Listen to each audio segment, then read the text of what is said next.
Hello friends, welcome back to my YouTube channel basic to best. आज का topic आपके लिए बहुत ही इंपॉर्टेंट होने वाला है क्योंकि इस वीडियो में मैं आपके लिए लाया हूँ कोरोना वायरस के प्रकोप, definition and detail knowledge of black fungus, white fungus, yellow fungus, इसके लक्षण क्या है और इसके बचाव के तरीके क्या हैं, ये सब पूरे डिटेल्स के साथ। चलिए दोस्तों शुरू करते हैं एक एक टॉपिक को step by step.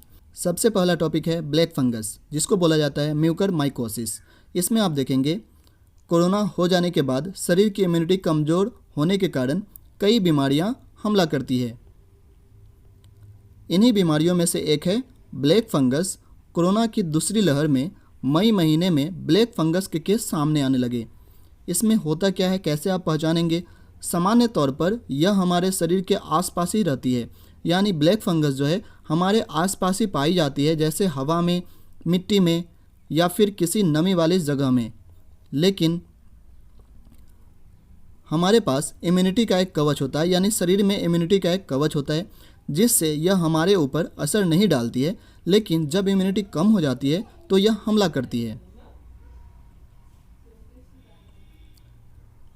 Black fungus यानी म्यूकरमाइकोसिस का अधिक खतरा किसे होता है, यह जान लें। सबसे पहले याद रखें, ब्लैक फंगस डायबिटीज़ के मरीजों को संक्रमित करता है सबसे ज़्यादा। कोरोना मरीजों का ऑक्सीजन लेवल अधिक कम हो जाने पर स्टेरॉयड दवा का इस्तेमाल करने से ब्लैक फंगस का खतरा अधिक बढ़ जाता है। याद रखेंगे आप, स्टेरॉयड मेडिसिन क्या होता है? वैसे मरीज, कोरोना के वैसे पेशेंट जिसे ऑक्सीजन लेवल की ज़्यादा ज़रूरत होती है, यानी जिनका ऑक्सीजन लेवल बहुत ही घट जाता है, उसको स्टेरॉयड मेडिसिन दी जाती है। स्टेरॉयड मेडिसिन देने के कारण उसका इम्यूनिटी सिस्टम कम हो जाता है, इसलिए ब्लैक फंगस होने का खतरा बढ़ जाता है। कैंसर का इलाज करा रहे मरीज, इनको भी ब्लैक फंगस का खतरा है। अधिक मात्रा में स्टेरॉयड लेने वाले मरीज, ऐसे कोरोना संक्रमित जो ऑक्सीजन मास्क या वेंटिलेटर के लिए ऑक्सीजन सपोर्ट पर हैं, यानी वैसे मरीज जिनको ऑक्सीजन सपोर्ट की ज़रूरत है, ऐसे मरीज जिनकी रोग प्रतिरोधक क्षमता बेहद कम है। ये सबसे इंपॉर्टेंट है, याद रखेंगे, रोग प्रतिरोधक क्षमता, यानी इम्यून सिस्टम अगर कमज़ोर है तो ब्लैक फंगस होने का खतरा बहुत ज़्यादा रहता है। ब्लैक फंगस के लक्षण क्या हैं, इसके बारे में आप जान लें। नाक बंद होना या नाक से खून या काला सा कुछ निकलना, ये सबसे इम्पोर्टेंट है। गाल की हड्डियों में दर्द होना, एक तरफ चेहरे में दर्द या सुन्न होना या सूजन होना, नाक की ऊपरी सतह का काला होना, दांत ढीले पड़ना, आंखों में दर्द होना, धुंधला दिखना या दोहरा दिखना, आंखों के आसपास सूजन होना, ये सभी सामान्य लक्षण हैं ब्लैक फंगस के। सीने में दर्द या सांस लेने में दिक्कत होना, यानी इससे थोड़ा थोड़ा रिलेटेड कोरोना वायरस के है। अगर कोरोना वायरस से रिलेटेड है, अगर आप बिना टेस्ट किए हुए अगर खुद से मेडिसिन आप स्टार्ट करते हैं तो यह जानलेवा हो सकता है।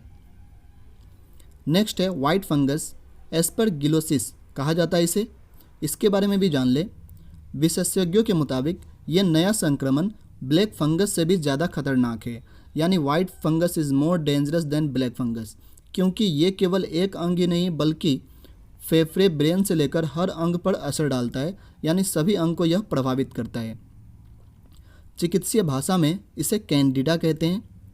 लंग्स पर असर होने के कारण इसके लक्षण कोरोना से लगभग मिलते जुलते हैं, जैसे सांस फूलना, कई बार सीने में दर्द भी होता है। स्किन में रक्त के जरिए फैलने पर छोटे छोटे फोड़े हो जाते हैं। बगैर जांच के खुद को कोरोना संक्रमित मान लेना, यह सबसे बड़ी गलती है। बगैर जांच के लोग खुद को संक्रमित मान लेते हैं, घर पर ही दवा लेने लगते हैं। इससे हालत और बिगड़ जाती है और मौत भी हो सकती है। बीमारी शुरुआती अवस्था में पकड़ में आ जाने से जल्दी ठीक किया जा सकता है, ये सबसे इम्पोर्टेंट है। आप कोई भी मेडिसिन खुद से स्टार्ट ना करें जब तक आप टेस्ट ना लें।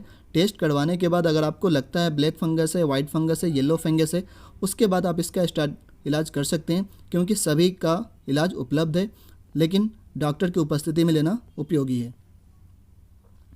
शरीर की इम्यूनिटी कम होने के कारण यह भी हमला करती है, यानी टोटल आता है इम्यून सिस्टम पर। अगर इम्यून सिस्टम मजबूत है तो याद रखेंगे इस सबसे आप बच सकते हैं। नेक्स्ट है येलो फंगस, जिसको बोला जाता है म्यूकस सेप्टिकस। ये क्या होता है, इसको भी जान ले आप। इसके लक्षण में आलस आना, तेज़ी से वजन गिरना, भूख न लगना, यह सब सामान्य लक्षण हैं। लेकिन इसके अलावा आँख में पस जम जाना इसके गंभीर लक्षणों में शामिल है। इसके साथ ही येलो फंगस घाव को नहीं भरने देता, ये इंपॉर्टेंट है, आप याद रखेंगे। येलो फंगस के कारण शरीर का जो भी जख्म या घाव होता है वो जल्दी नहीं भर पाता।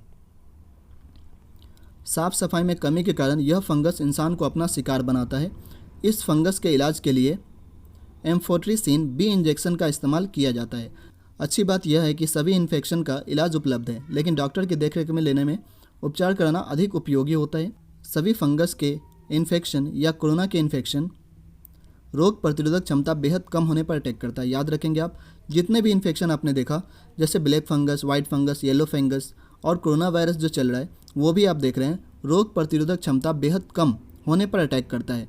यानी अगर आपके इम्यून सिस्टम मजबूत है तो इन बीमारियों से आप बच सकते हैं, लेकिन सावधानी बरतना अनिवार्य है। ये 100% सही है। जैसा हम लोग जानते हैं, precaution is better than cure, बिल्कुल 100% सही है।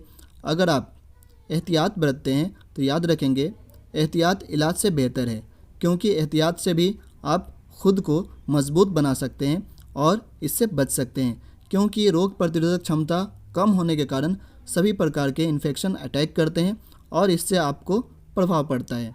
तो याद रखेंगे। यह वीडियो आपको कैसा लगा हमें कमेंट करके बताएं। अभी तक चैनल को सब्सक्राइब नहीं किया है तो प्लीज़ चैनल को सब्सक्राइब करें, बेल आइकन को प्रेस करते हैं ताकि सभी वीडियो का नोटिफिकेशन आपको मिलता रहे। जब तक के लिए टेक केयर।